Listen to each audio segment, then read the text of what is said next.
हमारा दिल एक अद्भुत अंग है।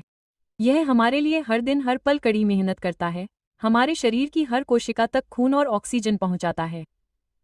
लेकिन जब अचानक कार्डियक अरेस्ट होता है, तो हमारा दिल अचानक और अप्रत्याशित रूप से प्रभावी ढंग से धड़कना बंद कर देता है और रक्त प्रवाह रुक जाता है।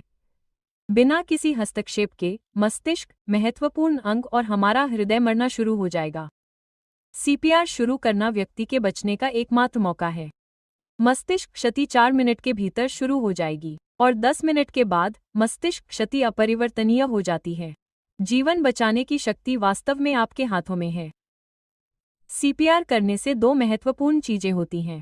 1. संपीड़न मस्तिष्क को जीवित रखने के लिए ऑक्सीजन युक्त रक्त को मस्तिष्क तक ले जाता है, और दूसरा, संपीड़न हृदय की मांसपेशियों तक रक्त और ऑक्सीजन को प्रवाहित करता रहता है ताकि झटका लगने के बाद उसे सामान्य विद्युत लय फिर से शुरू करने का सबसे अच्छा मौका मिले। जब आप संपीड़न शुरू करते हैं, तो आप एक कृत्रिम पंप बना रहे होते हैं और हृदय का काम मैन्युअल रूप से कर रहे होते हैं। प्रत्येक अच्छे प्रभावी संपीड़न के साथ आप सिस्टम में दबाव बना रहे होते हैं जो हृदय के चारों ओर और मस्तिष्क तक रक्त को ले जाएगा।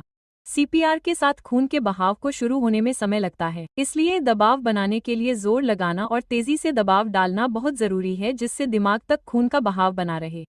कम से कम 2 इंच तक दबाव डालने से दिल पर दबाव पड़ता है और खून बाहर निकलता है।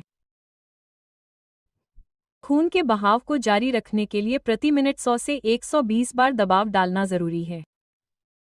देखते हैं जब हम अपने हाथ सीने से हटाते हैं तो क्या होता है। खून दिमाग तक जाना बंद हो जाता है। यही कारण है कि जब आप सांस लेने या करवट बदलने के लिए अपने हाथ सीने से हटाते हैं तो सीने से कम समय निकालना जरूरी होता है। ध्यान दें कि जब हम ज्यादा गहराई तक दबाव नहीं डालते हैं तो क्या होता है। खून दिमाग तक नहीं पहुंच पाता। यही बात तब भी लागू होती है जब हम तेजी से दबाव नहीं डालते हैं। ध्यान दें कि जब हम बहुत तेजी से दबाव डालते हैं तो क्या होता है। दिल को खून भरने का समय नहीं मिल पाता, इसलिए पर्याप्त खून बाहर नहीं निकल पाता। ध्यान दें कि जब हम शरीर को दबाव कम करने और सीने को पूरी तरह से खुलने नहीं देते हैं तो क्या होता है। दिल को खून भरने का मौका नहीं मिल पाता, इसलिए खून बाहर नहीं जाता। इसलिए याद रखिए कि दबाव देने का मुख्य उद्देश्य दिल के अंदर और दिमाग तक ऑक्सीजन युक्त खून को प्रवाहित करना है। दिमाग को जीवित रखने के लिए हमें सीने के बीच में जोर लगाना होगा और तेजी से दबाव डालना होगा।